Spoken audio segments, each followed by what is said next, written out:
as you can see, I've laid out most of my blocks. A couple of the rows I've already done.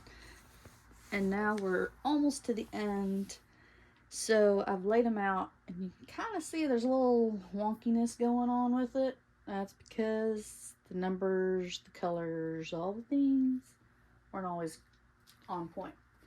But these are all separated still, and when I first stacked them up, I had 3 rows of 4 blocks. And so I did 1 row at a time. Might be regretting that just a little bit at this point, but I think it's still going to be okay. So I just kind of lined them up to see where I was at on this last row. So what we're going to do now is we're just going to take all these, put them together, and then we're going to put these 3 rows together. One thing I failed to mention earlier about the pinwheels was it does matter which way they face when you get to actually putting them together as a block, simply because of the direction the wheels turn. So as we do these blocks, we're going to try to line up corners as much as we can. As you can see, our lines are all over, and it comes out a lot in some of these. But we're just rolling with it. It's nothing major.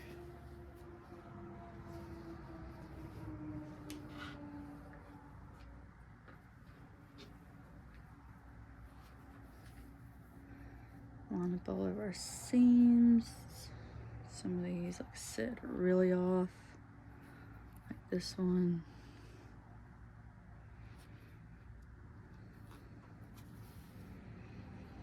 Yeah, there's a lot of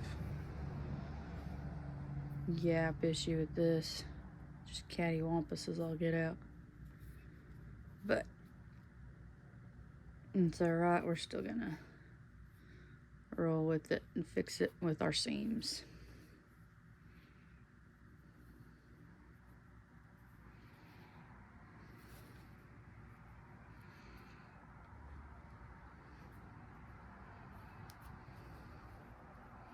A lot of times I like to check the other parts of it to make sure it's basically on track. It's close.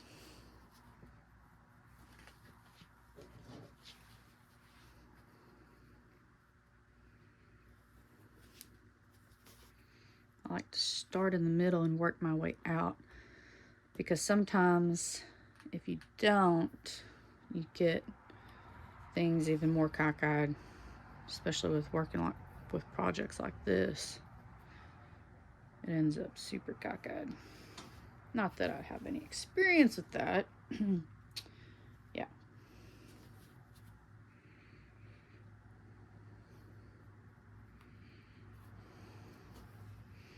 Alright, we got us a nice little pinned row here, and we're gonna go zip it through the sewing machine.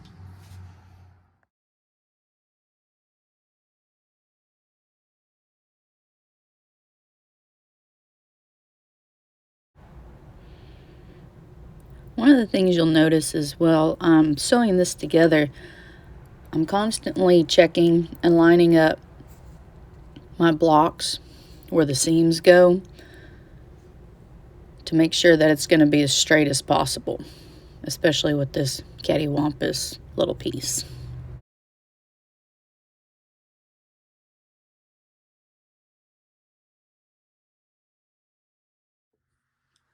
All right, we have 3 nice little rows here, and so I've lined them up the best I can. So now we're going to pin them together and finish this part of the top. Where we go from here with it, don't know.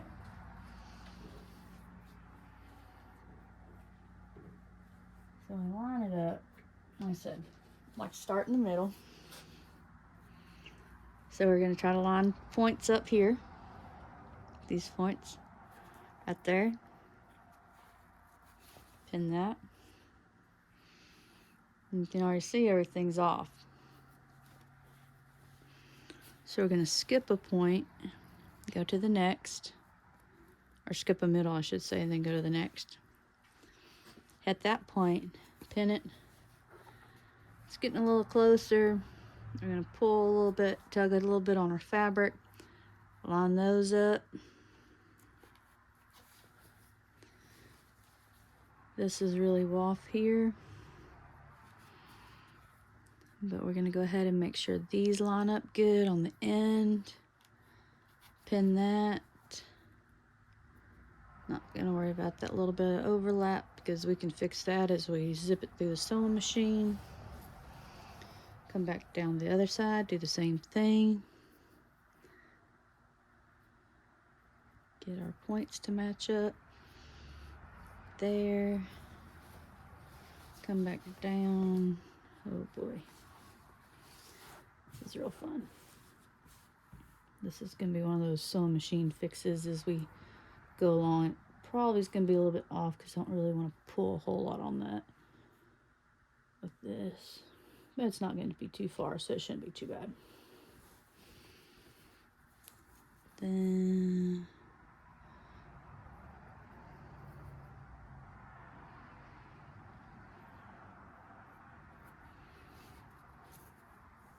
like I said, this one's super cattywampus because of the way these things are cut, but a lot of that can be fixed as we go. And to save a little bit of time, I'm going to go ahead and add this. Same way. Points together in the middle.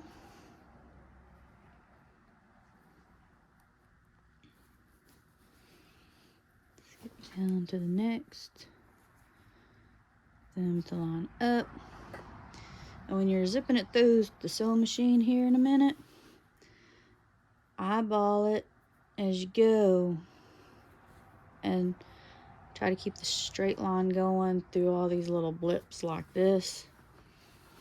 From point A to point B, hit your little line from there, go across, ignore that, go across to there.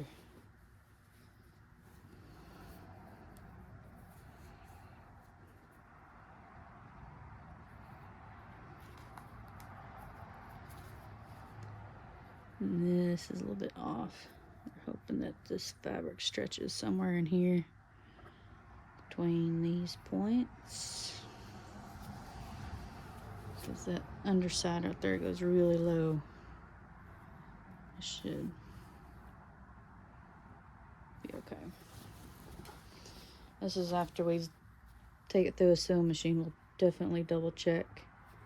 Make sure it's all been hit and there's no holes. Sometimes you can get really thin on your seam line, kind of like this here. That should be okay, much less than that, and you're gonna run into problems later on because that will wear out super fast.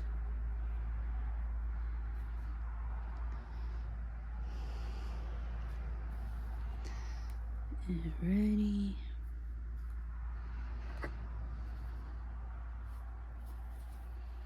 All right, let's take it to the sewing machine.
All right, and there it is. It is completely finished.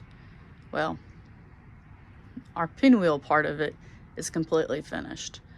As far as what I'm gonna do with this little bitty top, because as you can see, it probably about crib size at this point, considering it doesn't even cover the entire table. I'll probably use it to demonstrate other little blocks and pieces, especially as we get into borders further on down the road. I'll probably just save it, use it my scraps, do some borders on it, and turn it into a super scrappy quilt. Hope the pinwheel part helped, and next we will be working on Jacob's ladder.